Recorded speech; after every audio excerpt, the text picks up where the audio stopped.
ಸೃಷ್ಟಿಕರ್ತ ಅವನೇ ಅಲ್ಲವೇ, ಅವನು ಕ್ಷಮಿಸ್ತಾನಂತೆ. ಆದರೆ ಮನುಷ್ಯ ಮಾಡಿದ ಕರ್ಮಗಳು ಅವನು ಕ್ಷಮಿಸಲ್ವಂತೆ. ಭಗವಂತ ಕ್ಷಮಿಸಿದರೂ ಮನುಷ್ಯ ತಾನು ಮಾಡಿದ ಕರ್ಮಗಳನ್ನು ಅವೇ ಕ್ಷಮಿಸಲ್ಲ. ಹಾಗಾಗಿ ಮನುಷ್ಯನ ಕರ್ಮಬಾಧೆಗಳು ಹೆಚ್ಚಾದಾಗ ಇವೆಲ್ಲ ಸಾಮೂಹಿಕವಾಗಿ ಅನುಭವಿಸಲೇಬೇಕಾಗ್ತದೆ. ಹಾಗೆ ಮಳೆ ಬೆಳೆ, ಭೂಕಂಪಗಳು, ಅರ್ಥಕ್ವಿಕ್ಗಳು ಅಥವಾ ನಡೀತಾ ಇರ್ತವೆ. ಏನೂ ಆಗಲ್ಲ, ಬರುತ್ತೆ, ತಮಾಷೆ ಅಂತ ಬರುತ್ತೆ, ಮಳೆ ಏನು ತೊಂದರೆ ಇಲ್ಲ. ಈ ಬಾರಿ ಏನಾದರೂ ಇದೇ ಪರಿಸ್ಥಿತಿ ಮುಂದುವರಿಯುತ್ತೆ? ಇಲ್ಲ, ಚೆನ್ನಾಗಿ ತೊಂದರೆ ಏನಾಗಲ್ಲ. ಬರಗಾಲ ಛಾಯೆ ಇರ್ಬೋದು, ಅನುಕೂಲ ಆಗುತ್ತೆ. ಆ ಥರ ಹೇಳ್ಕೊಂಡು ಮಟ್ಟಕ್ಕೆ ಏನಿಲ್ಲ, ಚೆನ್ನಾಗಾಗುತ್ತೆ. ವಸತಿ ಇಲ್ಲ ಬೆಳಗಾವಿನಲ್ಲಿ ಶ್ರಾವಣ ಮಧ್ಯಭಾಗದಲ್ಲಿ ಮಳೆ ಬರ್ತಾರೆ. ನೀವು ಉತ್ತರ ಕರ್ನಾಟಕದಲ್ಲಿ ಆಯಿತು, ಎಲ್ಲ ಕಡೆಗೆ ಆಯ್ತಲ್ಲ. ಈಗ ಅಮಾವಾಸ್ಯೆ ನಂತರ ಇಲ್ಲಿ ಬರುತ್ತೆ, ತೊಂದರೆ ಇಲ್ಲ. ಅಮಾವಾಸ್ಯೆ ನಂತರ ಈ ಕಡೆ ಈಗ ರಾಜಕೀಯದಲ್ಲಿ ಬೇರೆ ಬೇರೆ ರೀತಿಯ ಬೆಳವಣಿಗೆಗಳು ನಡೆದವು. ಮೈತ್ರಿಗಳು ಯಾವ್ಯಾವ ಪಕ್ಷಗಳು ಲೋಕಸಭಾ ಚುನಾವಣೆ ಪೂರ್ವದಲ್ಲಿ ರಾಜಕೀಯ ಬಗ್ಗೆ ಅದು ಬಂದಾಗ ಹೇಳೋದು, ಈಗೇನೋ ಅವಶ್ಯಕತೆ ಇಲ್ಲ. ಇನ್ನೇನು ಬಂದೇ ಬಿಡುತ್ತಾ ಹೇಳೋದು ಇನ್ನೊಂದ್ಸತಿ ಗೊತ್ತಿಲ್ಲ ಅವಾಗ. ಅಲ್ಲ, ಇದೇ ಪರಿಸ್ಥಿತಿ ಕಂಟಿನ್ಯೂ ಆಗುತ್ತೋ ಲೋಕಸಭೆಯಲ್ಲಿ ಏನಾದರೂ ಬದಲಾವಣೆ ಕಾಣ್ಬೋದು? ಹೇಳ್ತೀನಿ ಆ ಕಾಲಕ್ಕೆ. ಈಗ ಬಿಜೆಪಿಯವರು JDS ಅವರು ಹೊಂದಾಣಿಕೆಯನ್ನು ಮಾಡಿದ್ರು.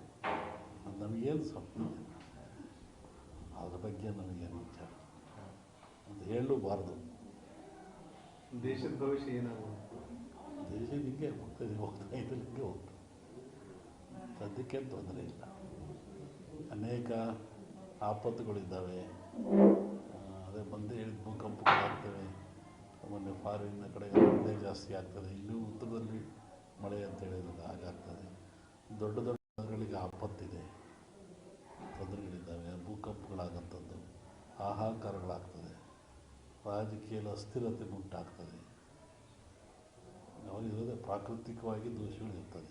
ರಾಜಕೀಯ ಅಸ್ಥಿರತೆ ಅಂದ್ರೆ ಅದನ್ನು ಸ್ವಲ್ಪ ಬಿಡಿಸಿ ಹೇಳಿದ್ರೆ ಹೆಂಗಿರುತ್ತೆ? ನೀವೇ ನೋಡುವಂತೆ ನಿಮಗೆ ಗೊತ್ತಾಗಲ್ಲ. ಯಾವ ರೀತಿ ರಾಷ್ಟ್ರ ರಾಜಕೀಯದಲ್ಲಿ ಅಸ್ಥಿರತೆ ಉಂಟಾಗ್ತದೆ? ಎರಡರಲ್ಲೂ ಇದೆ. ರಾಷ್ಟ್ರ ರಾಜ್ಯ ಎರಡರಲ್ಲೂ ಅಸ್ಥಿರತೆ ಕಾಣುತ್ತೆ. ಎಲ್ಲ ಕಡೆ ಈ ಧರ್ಮದ ವಿಚಾರ ಸಾಕಷ್ಟು ಚರ್ಚೆಗೆ ಆಗ್ತಿದೆ. ಆದರೆ ಸನಾತನ ಧರ್ಮದ ವಿಚಾರವಾಗಿ ಚರ್ಚೆ ಆಗ್ತದೆ. ಅವರವ್ರ ಧರ್ಮ ಅವ್ರಿಗೆ ದೊಡ್ಡದು. ಇದು ಭಾರತದಲ್ಲಿ ಸೆಕ್ಯುಲರಿಸಮ್, ಜಾತ್ಯತೀತವಾದ ಇದೆ. ಮತ್ತು ಅವರ ಧರ್ಮಕ್ಕೆ ನೋವಾದಾಗ ಅವರು ವ್ಯಕ್ತಪಡಿಸೋದು ಸಹಜ, ಅದು ತಪ್ಪೇನಲ್ಲ. ಅದರ ಬಗ್ಗೆ ನಾವು ಯಾವುದೇ ಪರ ವಿರೋಧ ಹೇಳುವಂಥದ್ದು ವಿಚಾರನ. ಒಂದು ಸಲ ಎಲ್ಲ ದೇಶಕ್ಕೂ, ಎಲ್ಲ ಮನೆತನಕ್ಕೂ, ಎಲ್ಲ ಜನಕ್ಕೂ ತನ್ನದೇ ಆದ ಧರ್ಮ, ನೀತಿ, ಪರಂಪರೆ ರೂಢಿಯುತ್ತದೆ. ಅದಕ್ಕೆ ನೋವಾದಾಗ ಎಲ್ಲರಿಗೂ ನೋವಾಗ್ತದೆ. ಹಾಗೆ ರಾಷ್ಟ್ರಕ್ಕೂ ಒಂದು ಧರ್ಮ, ನೀತಿ ಇದೆ, ಮತ್ತು ಎಲ್ಲ ಜನಾಂಗಕ್ಕೂ ಇದ್ದಾವೆ.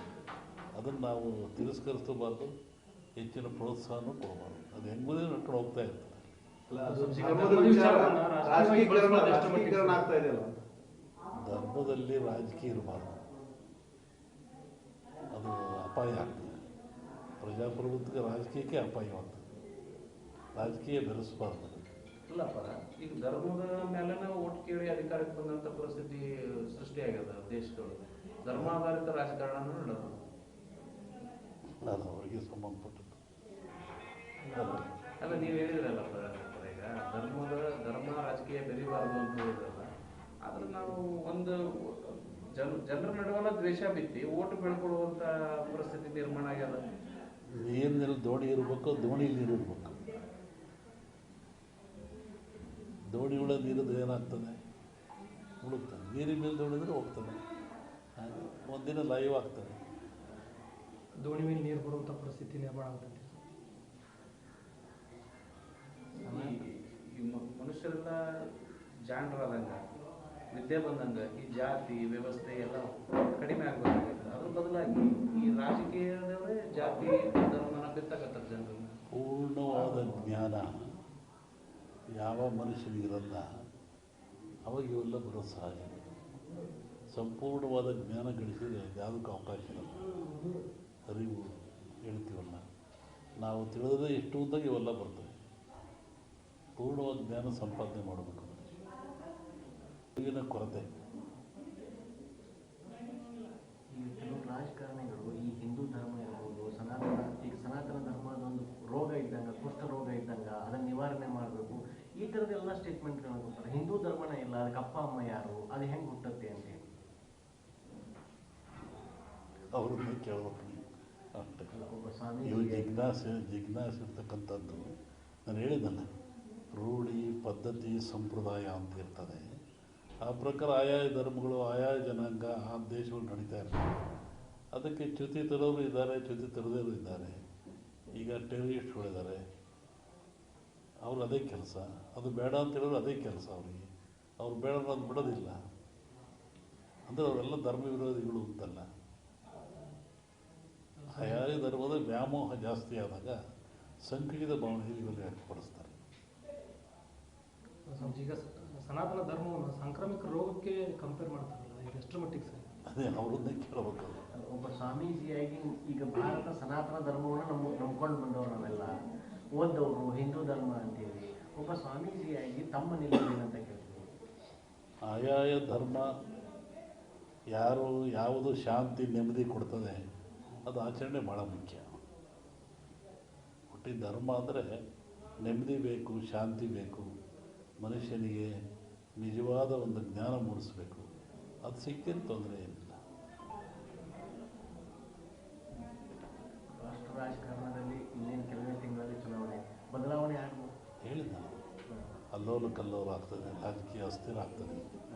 ಈ ಲೋಕಸಭಾ ಚುನಾವಣೆ ವೇಳೆನೇ ಆಗ್ತದೆ ಸ್ವಾಮೀಜಿ. ಈ ಸದ್ಯದ ಪರಿಸ್ಥಿತಿ ಮುಂದುವರಿಯೋದಲ್ಲ ಹಾಗಾದ್ರೆ ಮುಂದಿನ ಲೋಕಸಭಾ ಚುನಾವಣೆ ನಂತರ ನೋಡ್ತೀವಿ. ಹೇಳಿದ್ದು ಸತಿ ಹೇಳ್ತೀವಿ ಅದ್ರ ಬಗ್ಗೆ. ಇನ್ನೂ ಕಾಲ ಅವಕಾಶ ಇದೆ. ಡಿಸೆಂಬರ್ ವೇಳೆಗೆ ಚುನಾವಣೆ ಬರ್ತದೆ. ನಾವು ವಾಪಸ್ಸು ಊರಿಗೆ ಹೋಗ್ಬೇಕು. ಚುನಾವಣೆ ಪೂರ್ವದಲ್ಲಿ ಅಸ್ಥಿರತೆ ಯಾವ್ದಾರು ಹೇಳಿ ಅಪಾಯದ ಹೊಂದ್ಕೊಳ್ಳೋಕೆ ಇಷ್ಟಪಡಲ್ಲ ನಾನು. ಒಳ್ಳೇದಾಗಲಿಲ್ಲ. ಈಗ ರಾಜ್ಯದಲ್ಲಿ ಅಸ್ಥಿರತೆ ಉಂಟಾಗ್ತಾ ಇದೆ ಅಂತ ಮುನ್ಸೂಚನೆ ಕಾಣ್ತಿದೆ. ಅವರವ್ರ ಸರ್ಕಾರದ ವಿರುದ್ಧ ಅವರವರೇ ಲೆಟರ್ ಬರೆಯೋದು, ಕಮಿಷನ್ ಜಾಸ್ತಿ. ಸಹಜವಾಗಿರೋದಲ್ರಿ, ಮನುಷ್ಯನಿಗೆ ಸಹಜವಾಗಿರೋದೇ ಅವನೇ ಇರೋದು. ಯಾರನ್ನೂ ತೃಪ್ತಿಪಡಿಸೋಕ್ಕಾಗಲ್ಲ. ಅವಾಗ ಆಸನೆಗಳು ಮೂಡ್ತವೆ. ಅದನ್ನು ಅಪ್ಪರ ವಾಪಸ್ ನಾವು ಊರಿಗೆ ಹೋಗ್ಬೇಕಂದ್ರಲ್ಲ ಯಾವ ಅರ್ಥದೊಳಗೆ ನೀವೇನೋ ಹೇಳಿ, ನಾವೇನೋ ಹೇಳಿ. ಅಲ್ಲ, ಈ ಹಿಂದೆ ಆ ಥರದ ಥ್ರೆಟ್ಗಳು ಬಂದಿದ್ವು ಅಂತ ಬರಲ್ಲ ಮಾಡ್ಕೊಳಲ್ಲ ಅಷ್ಟೇ.